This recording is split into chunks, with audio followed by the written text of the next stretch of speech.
Trump done it now. He just stepped in it. His corrupt Justice Department just announced an investigation into Fed Chair Jerome Powell. Now, the DOJ is claiming that he lied to Congress in his testimony before the Senate Banking Committee in regards to renovations in the Federal Reserve office building.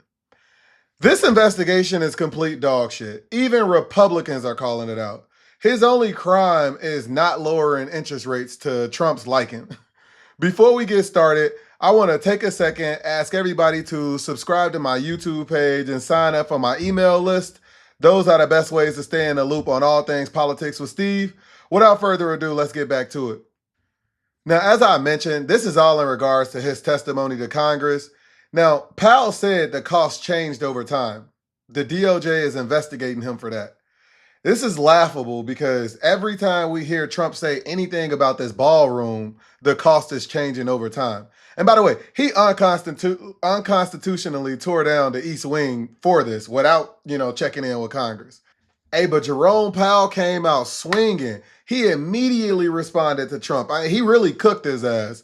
And this is a different approach than what everybody else take. They used to letting Trump set the narrative. He came right out and like, yo, I'm finna get in front of this and I'm finna tell people what it really is. Let's listen to his message about this. Good evening.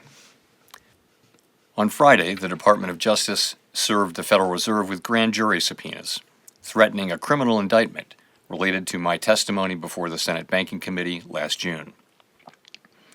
That testimony concerned in part a multi-year project to renovate historic Federal Reserve office buildings.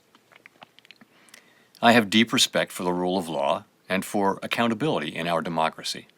No one, certainly not the chair of the Federal Reserve, is above the law. But this unprecedented action should be seen in the broader context of the administration's threats and ongoing pressure. This new threat is not about my testimony last June or about the renovation of the Federal Reserve buildings. It is not about Congress's oversight role. The Fed, through testimony and other public disclosures, made every effort to keep Congress informed about the renovation project. Those are pretexts.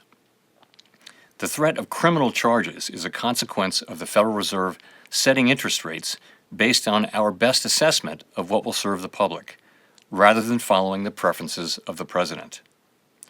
This is about whether the Fed will be able to continue to set interest rates based on evidence and economic conditions, or whether instead monetary policy will be directed by political pressure or intimidation. Cooking his ass. I have served at the Federal Reserve under 4 administrations, Republicans and Democrats alike. In every case, I have carried out my duties without political fear or favor, focused solely on our mandate of price stability and maximum employment. Public service sometimes requires standing firm in the face of threats. I will continue to do the job the Senate confirmed me to do, with integrity and a commitment to serving the American people. Thank you. Hey, notice he said he kept Congress in the loop. Congress didn't know anything about Trump just tearing up the White House. But look, Jerome Powell was appointed by Trump, right? The only reason why Trump don't like him now is because, as he mentioned, he's setting interest rates with what he believes they should be and not what Trump want him to do. And Trump was just asked about this, and he said he don't know nothing about it.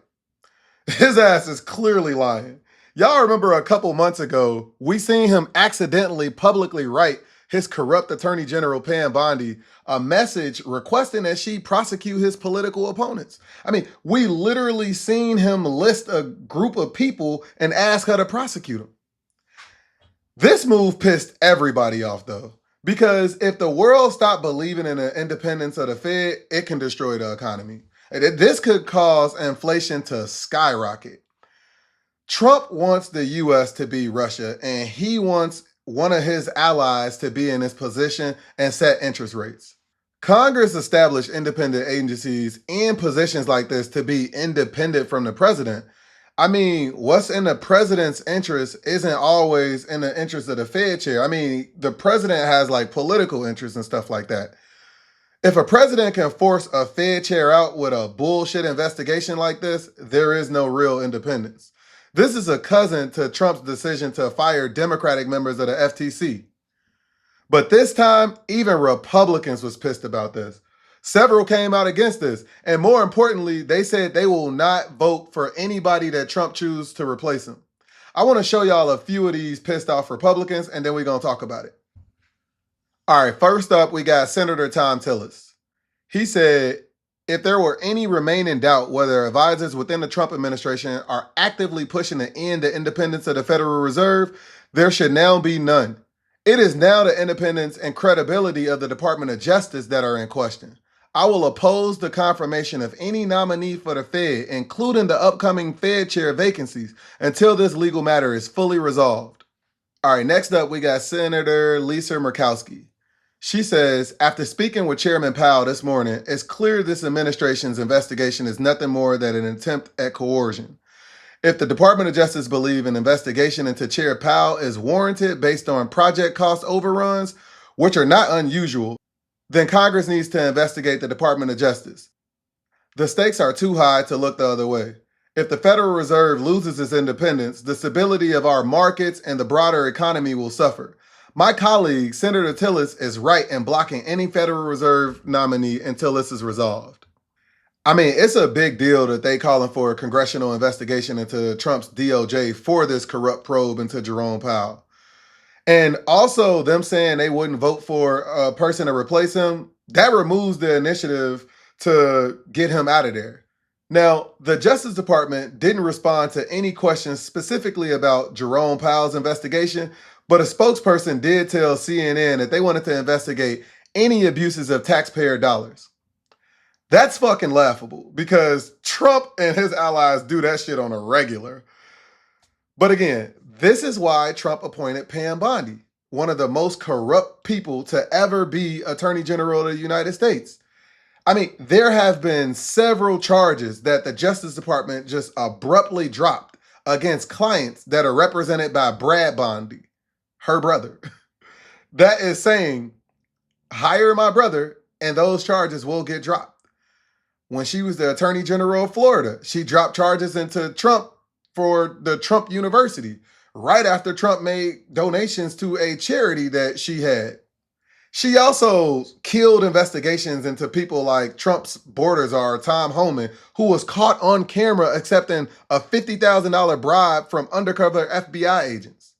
So yeah, she is corrupt. The only type of crime she's interested in is crime against Trump's political opponents. And Trump is out here like a mob boss and he's just using her like his little attack dog.